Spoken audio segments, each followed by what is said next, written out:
لا لێدوانێکی تایبەت سەرۆکیانەی هەولێر عەبدوڵڵا مەجید ئەوەی بۆ پێیان ڕاگەیاند کەوا میران خەسرۆ ئەگەر بێوێت بگەڕێتەوە یانەی هەولێر ئەوە یانەی خۆیەتی. میران خەسرۆ لە ئێستادا لە یانەی سەحاری عومانی جیابۆتەوە و لە پێشوشدا نزیکترین یاریزان بووە لە ڕادانگا سانینی ڕایەنەر یانەی هەولێر بۆ یاگەری گەڕانەوەی بۆ ئەو یانەیە زۆر بەهێزە. یانەی هەولێر یانەی خۆیتی هەرو کاتێش کە بێت ئێمە هیچ گرفتێکمان لەگەر میران نەبووە، بالعکس میران پێشمان ناخۆش بوو کە بیداتی ڕۆیشت، یعنی بەخۆشی باش دەزانی میران هەر وەختێک بێتەوە ئێمە لە خزمەتینە، بەڵام میم ئەوەیە کەەوە خۆی و مدەڕب ڕاهێنەر لەگەر یەکتر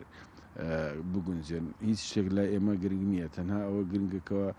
ڕێی ڕاهێنەر زۆر مهمە، واروها بە خۆشی ڕێی خۆشی کە ئایا دەگەرێتەوە یانەوەشی هەولێر ئایا بۆ یانەشکە دەستێتین، بەڵام لە هەر شوێنێک بێت و ئەگەر لێرەش بێت و هەر هیوای سەرکەوتنی بۆ دەخوازم، چونکە بەڕاستی خزمەتی زۆری یانەی کردووە، هیوای سەرکەوتنی بۆ دەخوازم.